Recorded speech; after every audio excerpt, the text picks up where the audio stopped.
तो good morning दोस्तों, सूरज भाई टीच के यूट्यूब चैनल में आपका स्वागत है। दोस्तों हम पढ़ने वाले हैं प्रश्नावली 1.1 का क्वेश्चन नंबर 3। तो हमने लास्ट वीडियो में डिस्कस किया था क्वेश्चन नंबर 2 तक। तो आइए इस श्रृंखला को आगे बढ़ाते हुए हम क्वेश्चन नंबर 3 को अब सॉल्व करते हैं। देखिए इसमें कह रहा है कि किसी परेड में 616 सदस्यों वाली एक सेना आर्मी की टुकड़ी को 32 सदस्यों वाले एक आर्मी बैंड के पीछे मार्च करना है।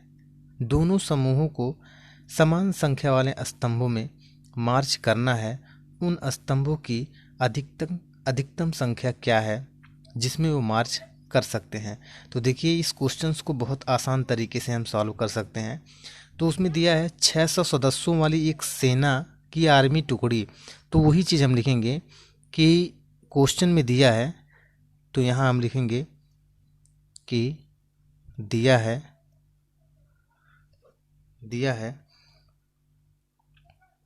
616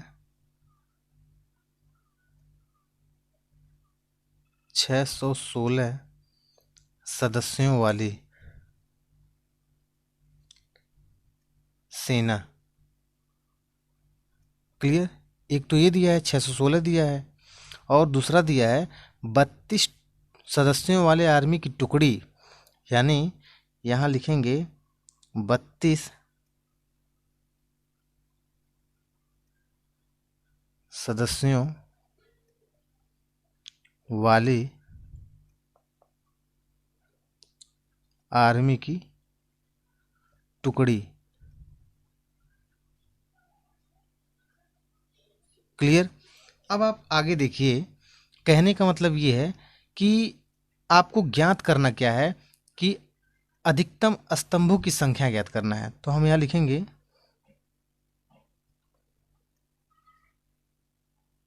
अधिकतम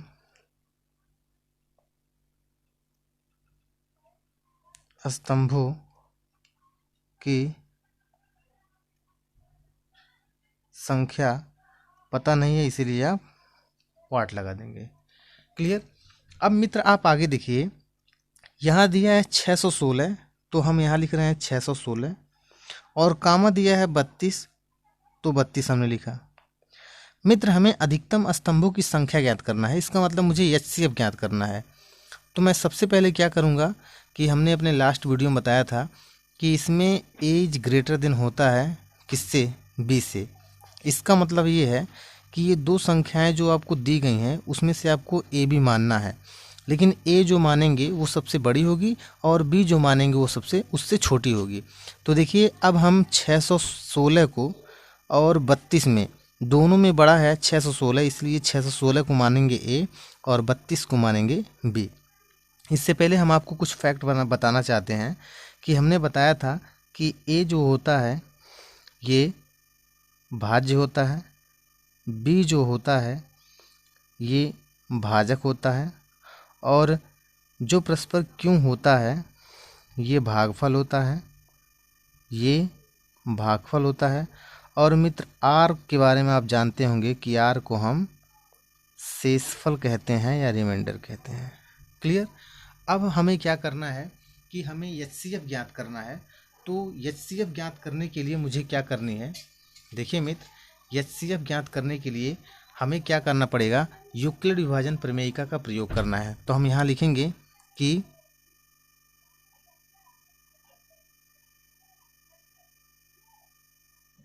यूक्लिड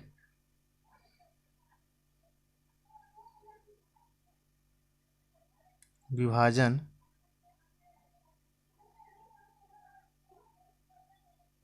प्रमेयिका का प्रयोग क्या होता है। तो यूक्लिड विभाजन प्रमेयिका का फार्मूला होता है A equal B Q plus R. इस फार्मूले से आप भली भांति परिचित होंगे मित्र। अगर परिचित नहीं है तो आप इसे याद कर लीजिए कि यूक्लिड विभाजन प्रमेयिका का formula A equal B Q plus R होता है। तब देखिए यहाँ आप ए को माने हैं 616, तो आप लिखेंगे यहाँ 616 इक्वल, और जो बी को माने हैं वो 32 है, तो आप यहाँ लिखेंगे 32। ये क्यों मित्र आपको तभी मिलेगा जब 32 से 616 को डिवाइड करेंगे। तो देखिए 616 को हम डिवाइड करते हैं। देखिए यहाँ a 616 है तो हमने a 616 लिखा, b 32 है तो हमने b के स्थान पे 32 लिखा, और इनके बीच में परस्पर गुणा का साइन है, हम गुणा। अब क्यों कैसे मिलेगा, तो जब हम 32 से 616 को डिवाइड करेंगे तो देखिए 32 का एक बार मल्टीप्लाई करेंगे तो 32 का एक बार करें तो 32 हो जाएगा, और 11 में से 2 गया 9 बचेगा, और यहाँ आप देख रहे हैं कि 5 में से 3 गया हो जाएगा 2, और ये 6 है 6 उतर जाएगा। उसके बाद हम पहाड़ा पढ़ेंगे 8 बार जाएगा, तो देखिए 8 या 9 बार, तो देखिए कितनी बार जाएगा, 3 9 27, हाँ 9 बार जाएगा, तो 9 दूना 18 के 8 हो गया, और 9 त्रिक 27, 27 एक 28 हो गया। क्लियर। अब इसमें से अगर आप माइनस करते हैं तो 16 में से 8 जाएगा तो 8 बचेगा, यहाँ 8 बचा, 8 में से 8 गया, कुछ भी नहीं बचेगा, कुछ भी नहीं, ये ऐसे बच गया। तो यहाँ जो लिखा जाता है इसे हम योग भागफल कहते हैं, और यहाँ जो बचता है उसे हम शेषफल कहते हैं। क्लियर। अब आप देख रहे हैं कि भागफल कितना आया, यानी क्यू कितना आया 19, तो हम क्यू की जगह पे रखेंगे 19, और प्लस शेषफल कितना आया 8, तो हम लिखेंगे 8। क्लियर। अब मित्र देखिए, हमने आपको लास्ट वीडियो में बताया था कि ये परस्पर होता है भाजक और ये परस्पर होता है शेषफल। अगर शेषफल 0 आ जाता है तब उसका भाजक ही उसका एचसीएफ होता है, लेकिन हम यहाँ देख रहे हैं कि हमारा शेषफल अभी 8 आया है, मतलब शेषफल 0 आएगा तभी इसका भाजक इसका एचसीएफ होगा। इसका मतलब हमें प्रोसेस अभी और करना है। तो भाजक और शेषफल में हम पुनः यूक्लिड विभाजन प्रमेयिका का प्रयोग करेंगे। अगर हम इसमें और इसमें यूक्लिड विभाजन प्रमेयिका का प्रयोग करेंगे तो यूक्लिड विभाजन प्रमेयिका कहता है कि ये भाजक जो होता है ये भाज्य बन जाता है, और ये शेषफल जो होता है ये भाजक बन जाता है। तो इन दोनों में बड़ा कौन है, तो 32 बड़ा है, तो ये आ जाएगा किसके स्थान पर, ए के स्थान पर, और इससे भाग करना है तो ये आ जाएगा बी के स्थान पर। मित्र हमें इससे इसको डिवाइड करेंगे तभी हमें क्यों मिलेगा, तो 8 से हम 32 को डिवाइड करेंगे तो 8 चौक के 32, और शेषफल मुझे मिल जाएगा क्या, 0। तो देखिए इस कंडीशन में मेरा शेषफल क्या आ गया, 0 आ गया। तो जब शेषफल 0 आ जाता है तो उसका भाजक ही उसका एचसीएफ होता है। तो हम यहाँ लिखेंगे कि भाजक यानी HCF इक्वल कितना है, 8। तो 8 क्या आया, तो अधिकतम स्तंभों की संख्या आया। तो हम यहाँ लिखेंगे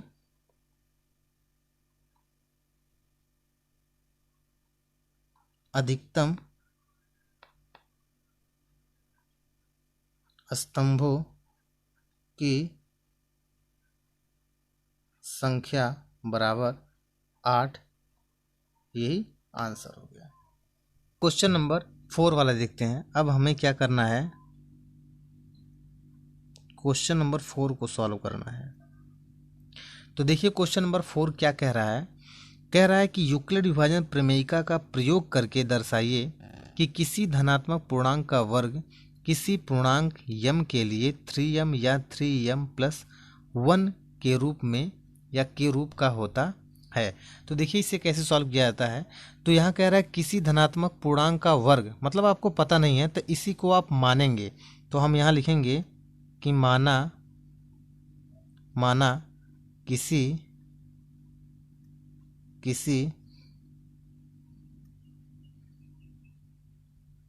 धनात्मक पूर्णांक का वर्ग a है, जिसे मित्र यहाँ जो दिया रहेगा 3m दिया है तो 3 से भाग करता है, 4 दिया है तो 4 से भाग करेगा, 5 दिया रहेगा तो 5 से भाग करेगा। तो देखिए उसको हटाइए, इस समय यहाँ 3 दिया गया है, तो आप ध्यान दीजिएगा यहाँ जो संख्या दिया जाएगा उसी संख्या से 1 को डिवाइड किया जाएगा। तो देखिए इस समय यहाँ 3 दिया गया है, इसका मतलब किसी भी धनात्मक पूर्णांक का जो वर्ग है a माने हैं। अब इसे डिवाइड करेगा कौन, तो इसे डिवाइड करेगा 3, तो जिसे 3 क्या करता है, भाग करता है, जिसे 3 क्या करता है, भाग करता है। तब देखिए अब हम प्रयोग करेंगे यूक्लिड विभाजन प्रमेय का। तब यहाँ लिखेंगे, तब सूत्रानुसार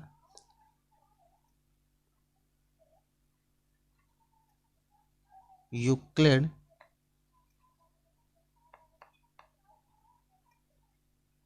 विभाजन, अब हम यहाँ प्रयोग करेंगे यूक्लिड विभाजन प्रमेयिका। तो देखिए यूक्लिड विभाजन अगर हम प्रमेयिका का प्रयोग करते हैं तो प्यारे इसका फार्मूला होता है a equal B Q plus are.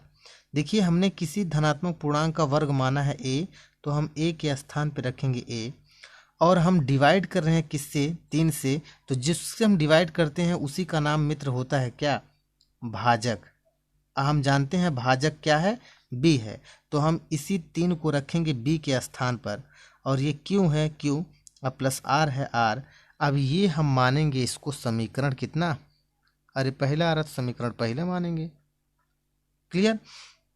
अब देखिए इस कंडीशन में आप यहाँ देख रहे हैं कि यहाँ देख रहे हैं कि 3m केवल लेके आना है, यहाँ शेषफल कितना है, तब आप कहेंगे कि यहाँ शेषफल कुछ भी नहीं है, यानी शेषफल क्या है, 0 है।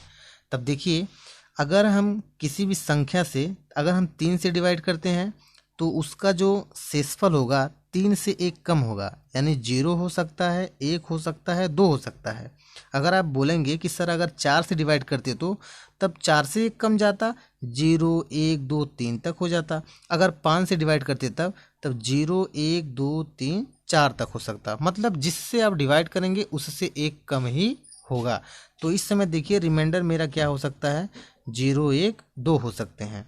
तब मुझे आवश्यकता है, आप यहाँ देख रहे होंगे मुझे 3m की आवश्यकता है, यानी रिमाइंडर की आवश्यकता नहीं है, मतलब 0 है। इसका शेषफल कितना है, 0 है। तो हम लिखेंगे कि शेषफल 0 है। तो हम यहाँ देख रहे हैं कि समीकरण 1 में हम यहाँ लिखेंगे कि समीकरण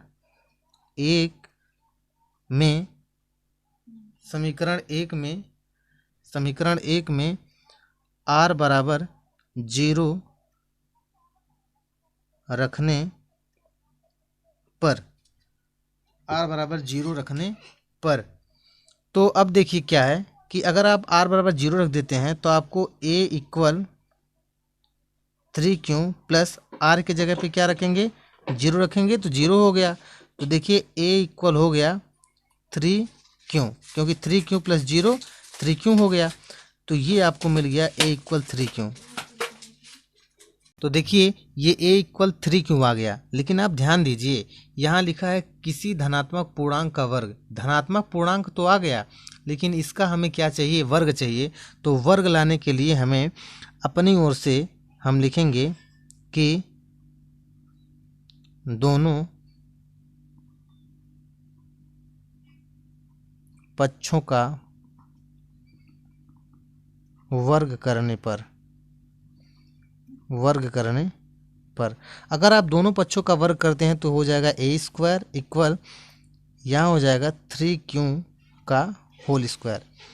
अब आप देख रहे होंगे कि a² तो a² हो जाएगा, 3 का स्क्वायर 9 हो जाएगा, ये q का q स्क्वायर हो जाएगा। क्लियर। अब आप देखिए कि मुझे यहाँ लाना था, देखिए हम आपको दिखाना चाहते हैं, मुझे यहाँ लाना है 3m, तो हम इसमें से 3m निकालेंगे। तो देखिए कैसे निकालेंगे, ये a² है, इसमें से हम 3 बाहर निकालेंगे तो ये हो जाएगा 3, अगर हम बाहर निकालेंगे तो 3q² हो जाएगा। क्लियर। अब हम क्या करेंगे, मुझे 3m चाहिए, तो a² इक्वल ये 3 है तो 3, हम इसके जगह पे मान लेंगे m, तो देखिए m हो गया। तो हम यहाँ लिखेंगे कि हमने जहाँ 3q के स्क्वायर को क्या मान लिया, m मान लिया, तो देखिए हमारा यही क्या आ गया, आंसर आ गया।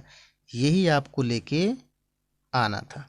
अगर आपको वेरीफाई करना होगा तो आप q के जगह पे मित्र 0 1 2 3 4 5 डॉट डॉट डॉट इनफाइनाइट तक कोई भी नंबर रखेंगे, वो ऐसा नंबर आएगा जो इस स्क्वायर को दिखाएगा। हम आपको जांच करके दिखाते हैं कि आंसर इसका सही है या नहीं। तो देखिए हम आपको जांच करके यहाँ दिखा रहे हैं, जांच करके आपको हम दिखा रहे हैं। तो यहाँ a² है तो हम रखेंगे a², ये इक्वल है, इक्वल हो जाएगा, ये 3 है तो 3। हाँ मित्र, एम की जगह पे आपने एम को क्या माना है, 3 क्यू का स्क्वायर, तो आप रखेंगे 3 क्यू का स्क्वायर। अब हम यहाँ क्यू इक्वल 1 पुट करते हैं तो ये हो जाएगा ए स्क्वायर इक्वल 3 है, 3 ये 3 है तो 3, और क्यू की जगह पे हमने रखा 1 तो हम रखेंगे 1, 1 का क्या हो जाएगा होल स्क्वायर।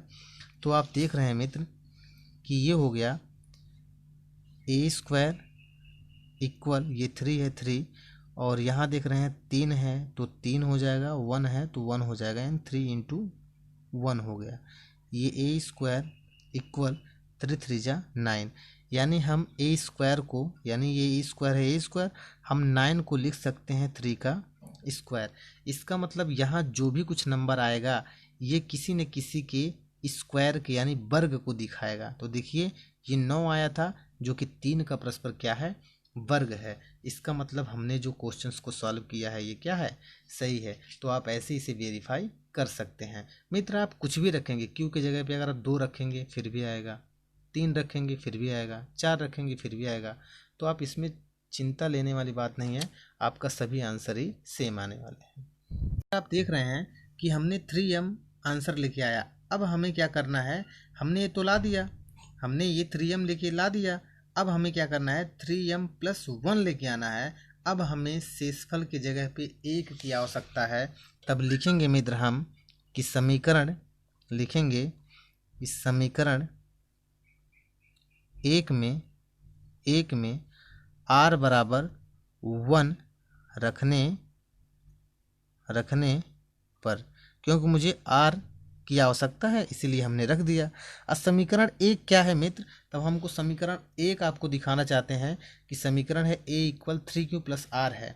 तो हम 3q + r, तो हम लिख रहे हैं कि a इक्वल 3q + r की जगह पे मुझे क्या रखना है, 1 रखना है। ये हमने 1 रख दिया। क्लियर। अब देखिए हमने ये जो 3q + 1 लेके आया है ये हमारा धनात्मक पूर्णांक है, लेकिन हमें इसका वर्ग चाहिए। इसीलिए हम क्या करेंगे, दोनों पक्षों का क्या करेंगे, वर्ग करेंगे। तो दोनों पक्षों का वर्ग करने पर, अब दोनों पक्षों का वर्ग करेंगे तो आप देख रहे हैं कि हो जाएगा a का स्क्वायर इक्वल, यहाँ हो जाएगा 3q + 1 का होल स्क्वायर। तो आप फार्मूला पहली बार नहीं बल्कि कई बार पढ़े होंगे कि a स्क्वायर ये है तो a स्क्वायर हो जाएगा, ये a + b का होल स्क्वायर हो जाएगा। तो हम यहाँ लिखेंगे, देखिए हम आपको बता दे रहे हैं, a + b का प्यारे होल स्क्वायर होता है a square + b square + 2ab। तो देखिए आपके यहाँ इस क्वेश्चन में a की जगह पे क्या है तो कहेंगे 3q है, और कोई पूछेगा b के स्थान पे क्या है तो कहेंगे 1 है। तो इसी फार्मूले पे आप रख दीजिए, आंसर पा जाएंगे। देखिए a स्क्वायर, तो a की जगह पे 3q है तो आप लिखेंगे 3q का होल स्क्वायर। देखिए प्लस है तो प्लस, b स्क्वायर है तो आपका b क्या है 1, तो हो जाएगा 1 का होल स्क्वायर। प्लस है तो प्लस, यहाँ 2 है तो हम लिखेंगे 2, a है तो a क्या है, तो a हमारा 3q है तो लिखेंगे 3q, इंटू b है तो इंटू b की जगह पे क्या लिखेंगे, 1 लिखेंगे। क्लियर। अब आप देख रहे होंगे, अब आपका उत्तर हाथ में आ गया। देखिए कैसे, 3 का स्क्वायर मित्र 9 होता है, प्लस q का स्क्वायर मित्र q स्क्वायर होता है, ये प्लस है तो प्लस 1 का स्क्वायर मित्र 1 होता है, एंड प्लस है तो प्लस, ये 2 तियाएँ 6, 6 कम में 6, और q साथ में है तो q हमने कॉपीराइट कर लिया। अब देखिए मुझे लास्ट में 1 चाहिए, तो लास्ट में 1 कैसे चाहिए, देखिए हम आपको दिखा रहे हैं कि यहाँ आपको 3m + 1 लेके आना है। तो यानी 3m तो लाना है लेकिन साथ ही साथ में +1 लेके आना है।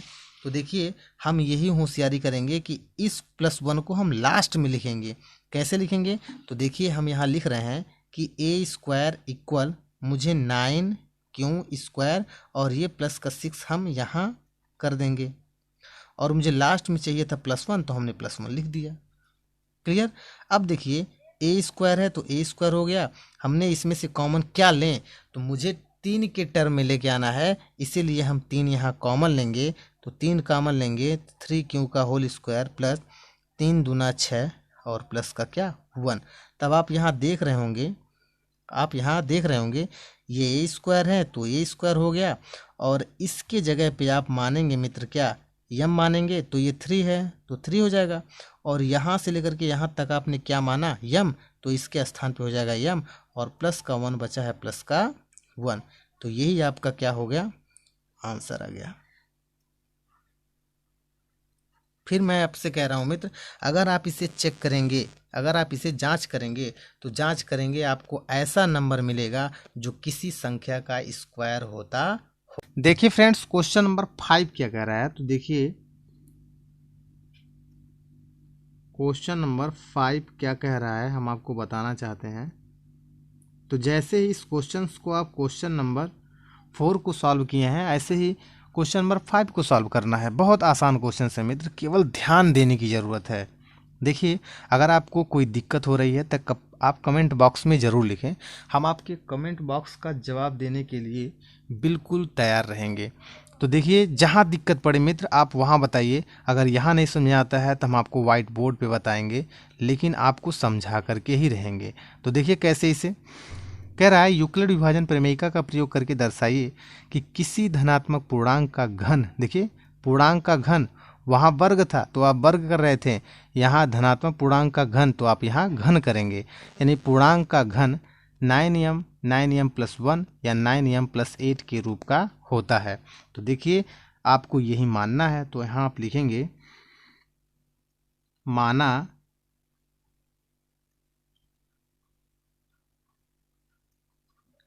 किसी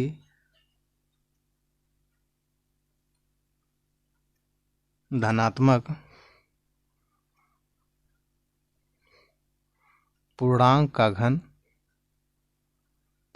का घन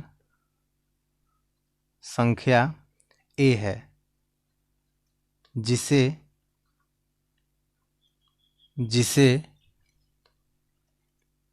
3 भाग करता है। देखिए, एक डाउट आपके मन में होना चाहिए कि सर अभी आपने क्वेश्चन नंबर 4 में बताया है कि अगर यहाँ 9 रहेगा तो 9 से डिवाइड करेंगे, अगर यहाँ 4 होगा तो 4 से डिवाइड करेंगे, अगर यहाँ 3 होता है तो 3 से डिवाइड करते हैं, बट यहाँ 9 है तो आप 3 से क्यों डिवाइड कर रहे हैं? मित्र, हम आपको बताना चाहते हैं कि ये शेष पर ही डिपेंड करता है। तो देखिए यहाँ शेष क्या है, यहाँ शेष पहले वाले में 0 है, दूसरे वाले में शेष क्या है 1 है, और तीसरे वाले में शेष क्या है 8 है। क्लियर? हम देख रहे हैं कि ये इसका घन, मतलब 0 किसका घन रहा होगा, तो 0 0 का घन रहा होगा, यानी 0 का घन 0 हो गया। ये 1 किसका रहा होगा, तो 1 1 का घन रहा होगा, 1 का घन 1 होता है। अब ये 8 किसका रहा होगा, तो ये 2 का रहा होगा, 2 दूना 4 दूना 8। इसका मतलब मुझे शेष 0 1 2 तक आ सकता है। तो अगर किसी संख्या का शेष जो होता है 0 1 2 हो सकते हैं, तो उसका भाजक क्या होगा, उससे एक अधिक होगा, यानी 3। हम आपसे बता रहे हैं कि अगर आप किसी संख्या को 3 से डिवाइड करते हैं तो उसके शेष क्या हो सकते हैं, तब आप खुद बताएंगे कि सर अगर हम 3 से डिवाइड करेंगे तो उसके शेष परस्पर 0 1 2 होंगे। तो बताइए, हमें आवश्यकता सिर्फ 2 तक है, तो हम 9 से क्यों डिवाइड करेंगे? तो इसीलिए हमने किससे डिवाइड किया, 3 से डिवाइड किया। यानी माना किसी धनात्मक पूर्णांक का घन संख्या a है, जिसे 3 परस्पर क्या करता है, भाग करता है। तब देखिए, तब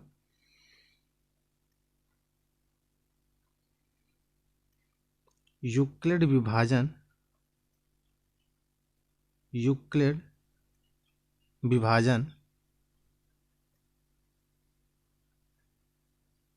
प्रमेयिका द्वारा, आप जानते हैं यूक्लिड विभाजन प्रमेयिका का फार्मूला भली बात आप परिचित हो गए होंगे, a equal B Q plus R से। क्लियर? अब देखिए a तो a है, अब b से यानी जो भाजक है जिससे हम डिवाइड करते हैं तो वो 3 है, तो हम लिखेंगे 3। ये क्यों है तो क्यों लिखेंगे, अब प्लस r है तो मित्र r रखेंगे। यही आपका समीकरण नंबर कितना हो जाएगा, फर्स्ट हो जाएगा। अब मित्र देखिए, फर्स्ट वाले केस में मुझे यहाँ 9m लेके आना है, यानी 9m, और इसमें शेषफल कितना है, तो आप कहेंगे कुछ भी नहीं है, तो हम इसमें क्या करेंगे, शेषफल 0 रखेंगे। क्या रखेंगे, 0। तब हम यही यहाँ लिखेंगे कि समीकरण समीकरण एक में r बराबर क्या रखने पर, 0 रखने पर, बात समझ में आ रही है ना।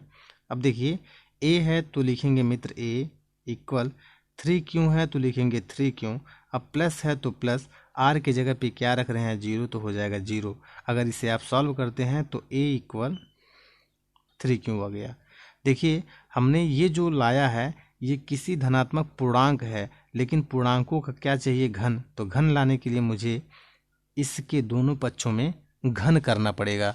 तब हम आपको बता रहे हैं कि इसके दोनों पक्षों में हम क्या करेंगे, घन करेंगे। तो लिखेंगे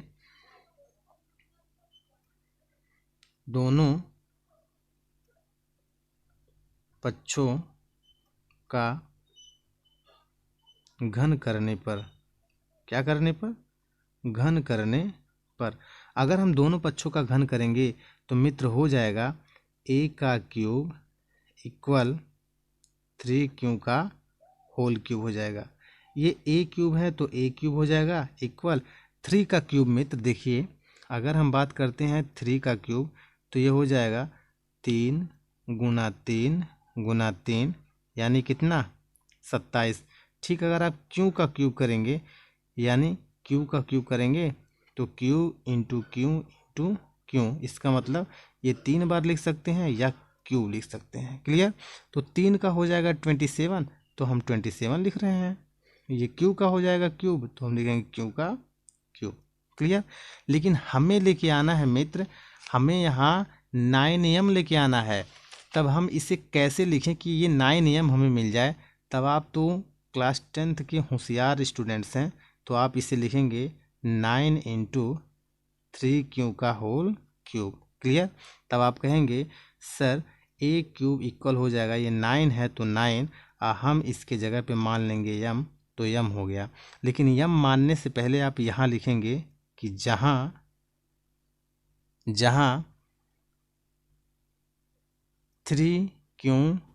3q का क्यूब इक्वल m, मतलब इतना बराबर हमने क्या माना है, m। यही आपका क्या आ गया, आंसर आ गया।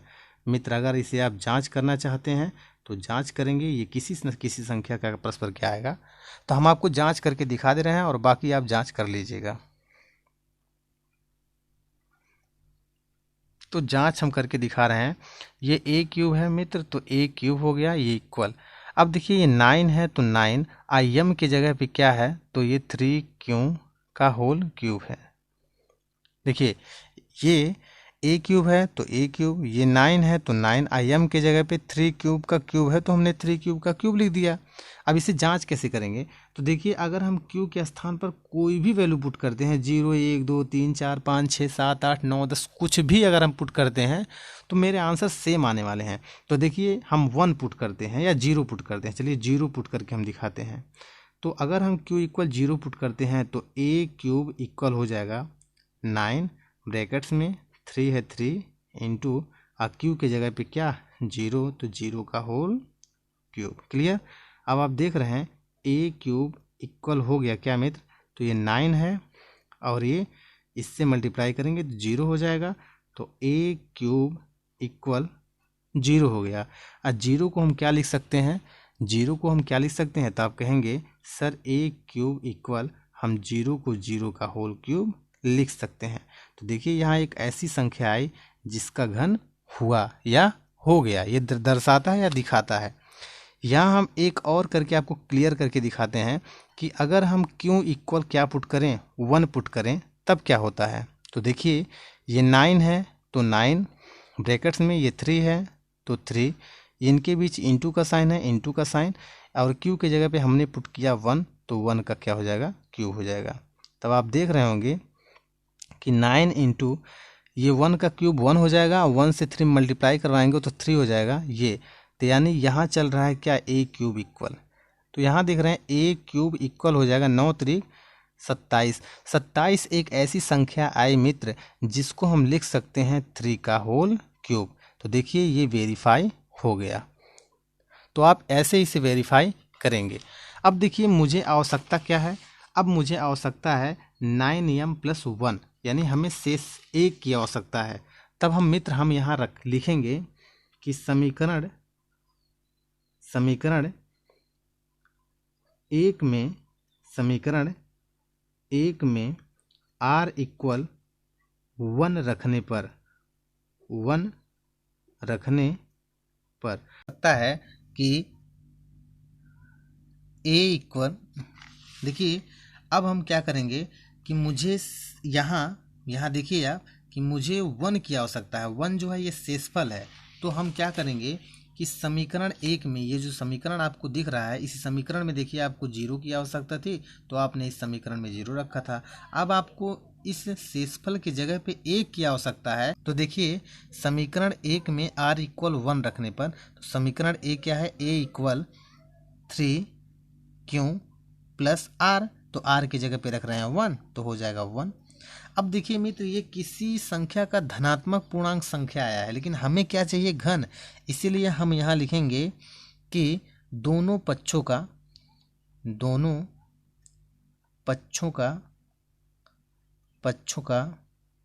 घन करने पर, क्या करने पर, घन करने पर, अगर आप दोनों पक्षों का घन करते हैं तो a का क्यूब हो जाएगा इक्वल ये हो जाएगा 3q + 1 का होल क्यूब हो जाएगा। ध्यान दीजिएगा मित्र, अब ये a³ है तो a³ हो जाएगा इक्वल, अगर आपको a + b का होल क्यूब याद है तभी आप आगे सॉल्व कर पाएंगे, अन्यथा आप सॉल्व नहीं कर पाएंगे। तो हम आपको बता देना है कि a + b का अगर होल क्यूब पूछता है तब आप लिखिएगा a³ + b³ + 3a² b + 3ab², ये होता है। तो देखिए आपके a के स्थान पे क्या है, तो है 3q, और b के स्थान पे क्या है 1, तो हमने 1 लिखा। बस इसी फार्मूले पे आप रखते चले जाएंगे, आपको आंसर मिलते चले जाएंगे। देखिए यहाँ a³ किया है, और चूँकि आपके क्वेश्चंस में a की जगह पे 3q दिया है, तो जैसे यहाँ a³ किया है वैसे हम 3q का क्यूब करेंगे। तो हम यहाँ करेंगे 3q का होल क्यूब यानी a³ प्लस यहाँ b³ है तो b की जगह पे 1 है तो हो जाएगा 1 का क्यूब, प्लस है प्लस 3 है तो 3a² है यानी इसका स्क्वायर हो जाएगा, यानी 3q का स्क्वायर हो जाएगा, यानी स्क्वायर हो गया। इंटू b है तो b की जगह पे क्या रखेंगे 1। अब देखिए फिर यहाँ प्लस है तो फिर प्लस रखेंगे, ये 3 है तो 3 हो जाएगा, a है तो a की जगह पे 3q तो इंटू 3q, और इंटू b² है तो यानी 1 का स्क्वायर हो गया। बात समझें, आगे देखिए। अब ये हो जाएगा a³ इक्वल 3 त्रिका 9 त्रिक मित्र 27 q का होल क्यूब प्लस 1 का 1, और ये 3 है और ये 3 का स्क्वायर है। देखिए 3 3 जा 9 यानी 3 त्रिका 9 और 9 त्रिक मित्र कितना 27, अब क्यू का क्या हो जाएगा क्यू स्क्वायर हो जाएगा, और ये प्लस है तो प्लस 3 त्रिका 9 9 एकम में 9, ये क्यों चल रहा है क्यों, फिर से 3 त्रिका 9 त्रिक 27 27 क्यू का होल क्यू का क्यूब हो जाएगा, ये प्लस है तो प्लस 1 का क्यूब 1 होता है, एंड 3 यहाँ देखिए 3 का स्क्वायर 9 हो जाता है, 9 त्रिक 27 27, अब क्यू स्क्वायर है क्यू स्क्वायर, इसका मल्टीप्लाई करेंगे तो एक ही हो जाएगा, तो 27 क्यू का स्क्वायर हो गया, ये प्लस है प्लस, अब 3 3 जा 9 9 एकम में 9 9 एकम में 9, क्यों है तो क्यों हो जाएगा। क्लियर, हमें लास्ट में चाहिए 1, क्योंकि हमें शेषफल उसमें क्वेश्चंस में, इस क्वेश्चन में ध्यान दीजिए कि हमें 1 दिया गया है, यहाँ 1 दिया गया है, तो हमें 1 चाहिए लास्ट में, इसीलिए हम इन सब में से 1 को सबसे लास्ट में रखेंगे। तो यानी a³ इक्वल 27 क्यू का होल क्यूब प्लस 27 क्यू का स्क्वायर प्लस 9 क्यू, ये हो गया, और मुझे साथ में चाहिए प्लस में 1। आप समझ गए होंगे मैं क्या करने वाला हूँ। अब मुझे इस ओर 3 चाहिए तो मैं 3 इसमें से कॉमन लूँगा, अब 3 9 27 हो जाएगा, 3 9 27 हो जाएगा, और 3 त्रिका 9 हो जाएगा, और प्लस में 1 हो जाएगा। इसके स्थान पर मित्र आप क्या मानेंगे, यम मानेंगे, तो a³ इक्वल हो जाएगा 3, और इन सब के जगह पे हो जाएगा यम, और प्लस में लास्ट में चल रहा है 1। मित्र यही आपको आंसर लेके आना था। ये आ गया आपका आंसर आ गया। मैं आपको बता रहा हूँ, अगर आपको वेरीफाई करना है, जांच करना है, तो आप यहीं रखेंगे क्यू की वैल्यू, आपको एक ऐसी संख्या मिलेगी जो किसी न किसी संख्या का घन होता होगा। अब देखते हैं मित्र, अब हमें क्या करना है कि अभी तक मुझे आवश्यकता थी कितनी, 1 की, तो हमने 1 रखा।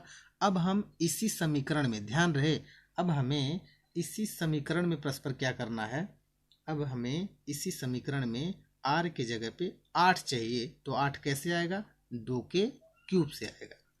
तब हम मित्र क्या करेंगे कि समीकरण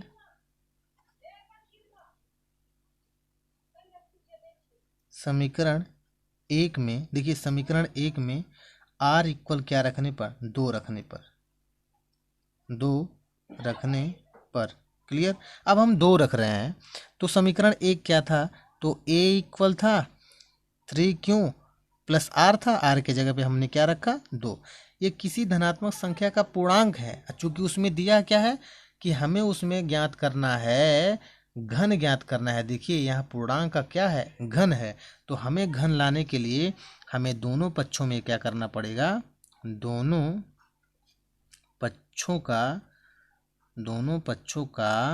घन लेने पर अब जैसे आप दोनों पक्षों का घन लेंगे, तब आपको यहाँ मिलेगा a cube equal 3q plus 2 का होल क्यूब। अब पुनः आपको वही फार्मूला याद चाहिए, कौन सा, a प्लस बी का होल क्यूब, यानी a क्यूब प्लस, बोलिए, b cube plus 3a square b plus 3ab square हो जाएगा, क्लियर। अब देखिए ये a क्यूब है तो a क्यूब रखेंगे इक्वल, यहाँ a क्यूब है यानी इसका क्यूब हो जाएगा, तो हो जाएगा 3q का होल क्यूब प्लस b है 2, तो हम रखेंगे यहाँ 2 का क्यूब प्लस 3 है तो 3a स्क्वायर है, तो यानी हम लिखेंगे इसके जगह पे 3q का होल स्क्वायर, इंटू में b है तो इंटू में b रखेंगे यहाँ 2, और यहाँ प्लस है तो प्लस ये 3 है तो 3 इंटू a की जगह पे क्या है, 3q है तो हम रखेंगे 3q, इंटू b की जगह पे 2 है तो रखेंगे 2 का होल स्क्वायर। अब इसे हमें सरलीकरण करना है, हल करना है और आंसर लेके आना है। तो देखिए कैसे होगा, a क्यूब है, a क्यूब हो जाएगा, 3 का क्यूब 27 हो जाएगा मित्र, ये क्यों है तो क्यों का भी क्यूब हो जाएगा, प्लस 2 का क्यूब होता है 8 मित्र, 2 दूना 4 दूना 8, ये प्लस है प्लस। अब देखिए 3 त्रिक 9 तो है, देखिए 3 त्रिक 9 और 9 दूना 18, 18 तिया तो जान रहे हैं 54। फिर से देखिए 3 का स्क्वायर 9, 9 त्रिक 27, 27 दूना 54। आपको इतना सॉल्व करना पड़ेगा और इतना सॉल्व करना पड़ेगा, तो 54 हो गया। क्यों का स्क्वायर मित्र जानते हैं, क्यों स्क्वायर हो जाएगा, ये प्लस है प्लस, देखिए 2 दूना ये 4 हो गया, 4 तिया 12 तिया 36, ये क्यों है तो क्यों हो गया। ध्यान रहे मुझे लास्ट में चाहिए 8, इसीलिए हम इसमें से 8 को छटका करके क्या कर देंगे, बगल कर देंगे। अरे वही पुराना वाला स्टाइल जो आप जानते हैं। तो ये हो जाए 27 क्यों का क्यूब प्लस 54 क्यों का स्क्वायर प्लस 36 क्यों, और मुझे यहाँ पता है लास्ट में हमने 8 कर दिया क्योंकि 8 की मुझे ज़रूरत है। अब a क्यूब इक्वल हो जाएगा, इसमें से मुझे 3 चाहिए, देखिए मुझे 9 चाहिए, तब हम इसमें से 9 कॉमन लेंगे। क्या लेंगे, 9 कॉमन, तो देखिए हम यहाँ 9 कॉमन ले लेते हैं, तो 9 त्रिक 27 प्लस 9 छक 54 प्लस 9 चौके 36 और प्लस का 8 है, इसके स्थान पे मित्र आप मान लेंगे यम, तो हो जाएगा a cube equal 9m plus 8, यही आपका क्या आ गया, आंसर आ गया। तो आप लिखेंगे कि जहां m इक्वल क्या है, तो लिखेंगे 3q का क्यूब प्लस 6q का स्क्वायर प्लस 4q, मतलब इन सब के स्थान पे क्या रख दिया हमने,